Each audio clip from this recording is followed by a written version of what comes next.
never slow up. No, I don't take shit. I got no love for the fakeness. If you wanna play tough and wanna hate this, I'll always show up. I don't have Terlalu cantik sampai setan pun ingin bercocok tanam. Halo cuy, apa kabar nih? Kali ini tuh gue akan menceritakan alur cerita film berjudul Wahai Napula 2022. Film ini mengisahkan sepasang suami istri yang mendapat teror dari makhluk halus. Namun yang ini mah beda cuy. Daripada penasaran, langsung aja lah kita tonton filmnya. Jane dan Raffi adalah sepasang suami istri yang bergelut di bidang bangunan. Raffi mengawasi konstruksi bangunannya, sedangkan Jane yang menjadi desain interior untuk mempercantik setiap ruangannya. Seperti proyek mereka kali ini, Jane berkeliling di setiap lorong untuk membayangkan seperti apa jadinya rumah ini nanti. Sambil ia berjalan, seluruh mata Kuproy hanya tertuju pada mulus tubuhnya Jane ini cuy. Ya maklum, jarang-jarang nih ada yang bening-bening mampir ke proyek bangunan ya. Sampai salah satu Kuproy di sana bener-bener tidak tertahan lagi melihat Jane sampai dia hilang konsentrasi dan terjatuh menancap sebuah paku. Mereka masih sangat baik hati dengan menolong Kuproy ini, alih-alih menjadikannya sebagai tumbal proyek. Ya lu lihat aja kan, tadi mereka bekerjanya bener-bener tanpa safety, tanpa pengaman, jadi makanya gak heran sering banget terjadi kecelakaan dalam bekerja. Sepulang dari sana, Raffi ini bener-bener tegang banget mukanya. Bukan karena kejadian Kuproy tadi, tapi sepertinya Raffi sedang menyembunyikan sesuatu. Bahkan sampai di rumahnya ada seseorang yang datang mengantarkan sebuah surat yang sampai membuat Raffi sampai bener-bener khawatir. Kenapa ya cuy? Singkat cerita, Jane dan Raffi sedang melakukan perjalanan untuk mensurvei sebuah rumah yang akan mereka bangun. Nah, rumah ini tuh berada di kampung sehingga mereka harus melakukan perjalanan jauh. Filipina sama seperti Indonesia, merupakan negara kepulauan. Jadi cara tercepat untuk menyeberang ya menggunakan kapal ya cuy. Di sini, Jane memberikan kabar bahagia kepada Raffi. Ternyata ia sedang mengandung produk hasil kolaborasi bersama suami tercintanya ya. Mereka pun sampai, mereka langsung disambut dengan suasana sepi dan senyap dari perkampungan ini. Inilah rumah yang akan mereka beli dan akan mereka renovasi. Sebuah rumah lama dan bersejarah. Rumah ini sekarang dijaga oleh seorang nenek bernama Ising. Okay na? Mereka pun masuk, pengap dan penuh debu menghiasi seluruh sudut rumah ini. Jane dan Raffi pun menjelajahi setiap ruangan yang ada di tempat ini. Nah, karena di kampung ini tidak ada hotel, mau nggak mau mereka pun harus menginap di rumah ini ya. Mereka pun mulai membersihkan rumah ini. Jane menemukan sebuah alat musik klasik yang memutarkan lagu. Tanpa mereka sadari, alunan lagu ini membangunkan sebuah arwah dari zaman dulu yang mendiami rumah ini.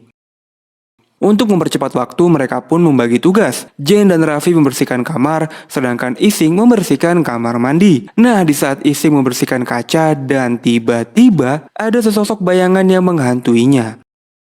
Begitu juga saat Jane sedang mandi, ada bayangan hitam yang juga ingin ikut bergabung. Ah, tahu aja lu mana yang bening ya kan? Nah, saat makan malam, Jane secara terang-terangan mengatakan kepada Ising kalau rumah ini sudah terjual dan akan direnovasi lah cuy. Ya maksudnya mah dirobohkan gitu ya. Ternyata hal ini tuh membuat Ising kaget dan bersedih. Tapi Jane dan Raffi mah tetap aja cuek ya. Singkat cerita, di tengah malam saat Jane dan Raffi sedang main kuda-kudaan, tiba-tiba alat musik berbunyi. Jane pun mengecek alat musik ini. Sambil diiringi dengan lampu kelap-kelip, Jane pun jadi penasaran dengan rumah ini. Ia pun memanggil Ising, namun tidak ada jawaban. Sampailah Jane tersasar di sebuah ruangan, di mana di ruangan ini terdapat banyak foto-foto tentara Jepang. Lalu ada sebuah foto gadis muda yang memiliki tanda di wajahnya. Gak sampai di situ, Jane juga melihat foto gadis itu bersama seorang tentara Jepang yang terpampang di dinding.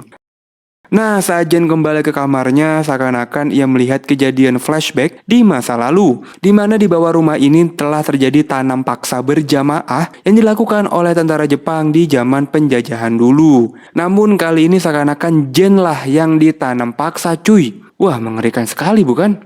Untung aja ini cuma mimpi, sebuah mimpi buruk yang membangunkan Jane di pagi ini. Perutnya sakit sekali. Ia pun dibantu Raffi ke kamar mandi. Singkat cerita, kita pun diperkenalkan dengan Roger, laki-laki tampan yang menjadi asisten wali kota. Roger ini bertugas mengatur proyek pembangunan apa aja yang dilakukan di kota ini. Di sisi lain, para kontraktor, arsitek, dan beberapa kuproy telah datang ke rumah ini. Mereka melakukan survei mau dijadikan seperti apa rumah ini. Mereka semua sangat antusias, namun berbeda banget nih sama Ising yang bener-bener sedih cuy. Kenapa ya? Nah, setelah disurvei, Jen dan Raffi pergi ke kantor wali kota. Jadi di Filipina tuh, kalau kita mau membangun sebuah bangunan, kita harus izin dulu. Makanya Jen dan Raffi datang ke sini, membawa berkas-berkas yang diperlukan. Yang ternyata Jen adalah mantan pacarnya Roger. Makanya Roger seneng banget Jen datang dan langsung memeluk dirinya. Jen langsung dibawa bertemu dengan wali kota. Nah, ternyata rumah yang Jen bangun ini merupakan bangunan bersejarah. Sehingga wali kota melarang Jen untuk merenovasi apalagi menghancurkan bangunan itu cuy. Ternyata di Filipina lebih mementingkan sejarah ya daripada cuan. Ya udah, Jen dan Raffi pulang dengan rasa kecewa. Ternyata masalah tuh nggak sampai situ aja. Tiba-tiba Raffi harus kembali ke kota untuk mengurus masalah yang terjadi di kantor mereka. Jadi ya si Jen ditinggal berdua aja bersama Ising. Ternyata ini adalah keputusan yang salah. Di malam harinya, saat Jen sedang tertidur, arwah tentara Jepang tiba-tiba bercocok tanam bersama Jen. Jen pun hanya berasa bagaikan mimpi. Namun ini nih benar-benar terjadi cuy. Kita pun kembali dibawa flashback saat rumah ini terjadi tempat tanam paksa. Banyak tentara Jepang yang bercocok tanam dengan para gadis di kampung ini. Dan ternyata Ising merupakan gadis favorit dari kepala tentara Jepang ini cuy. Ising lah gadis muda yang fotonya tuh terpajang di kamar waktu di awal film tadi. Nah loh. Singkat cerita, sama seperti sebelumnya, Jen terbangun dengan perut yang belendung hebat. Sungguh aneh kan kok tiba-tiba bisa cepet banget gitu belendungnya ya. Ising pun memberikan sebuah ramuan kepada Jen. Sambil dipegang-pegang perutnya, Ising pun komat kamit membaca mantra. Seakan-akan sesuatu dalam perutnya Jen nih berbicara dengan Ising. Nah, setelah membaik, Jen pun dibawalah ke rumah sakit ya. Tapi hal ini tuh tidak terlalu dipikirkan oleh Jen. Di keesokan harinya, Jen kembali ke kantor wali kota untuk bertemu dengan mantannya, yaitu si Roger. Jen mencoba merayu Roger untuk membantunya mengurusi izin supaya wali kota nih memperbolehkannya membangun dan merenovasi rumah itu cuy. Bahkan Jen pun gak masalah kalau dia harus menyuap wali kota supaya diizinkan buat merenovasi rumah itu cuy. Wah, gokil ya. Iya, di sini sih Roger masih kelihatan banget kalau dia nih masih cinta sama Jen. Jadi Roger akan melakukan apa aja buat membantu mantan pacarnya ini ya. Singkat cerita, di malam ini Jen harus tidur sendirian tanpa hadirnya Raffi. Raffi sedang sibuk dengan urusan kantor yang sangat membuatnya pusing. Di keesokan harinya, masalah pun muncul. Salah satu ahli konstruksi bangunan yang biasa membantu mereka malah meninggal dunia karena sebuah kecelakaan kerja yang sangat di luar nalar cuy. Roger pun segera pergi ke rumahnya Jen memberi kabar buruk ini. Namun bukannya memberitahu, Roger malah melakukan hal lain. Gak peduli dengan perut Jen yang sudah membelendung, Roger malah terus ingin melakukan cuy. Dan tiba-tiba, nenek Ising menghunuskan sebuah pedang tepat di jantungnya Roger. Hal ini membuat perutnya Jen berkontraksi hebat. Ia pun dibawa menggunakan becak ke rumah sakit. Dengan dibantu warga sekitar, Jen seperti sudah saatnya melahirkan. Nah, saat di rumah sakit ini juga Jen melihat arwah dari tentara Jepang itu cuy. Yang ternyata tentara Jepang ini harus tewas sebelum ia memadu kasih dengan nenek Ising. Kembali ke rumah, nenek Ising mengurus Roger yang sudah tergeletak. Ia diseret begitu aja ke ruang bawah tanah, seperti yang ia lakukan seperti kepada tentara Jepang itu. Setelah Ising mengurusi Roger, Raffi pun datang. Ya tentu Raffi mah nyari istrinya ya. Makanya Raffi pun buru-buru pergi ke rumah sakit. Saat bertemu istrinya, Jen langsung buru-buru minta dibawa pergi dari kampung ini. Jen udah gak tahan lagi.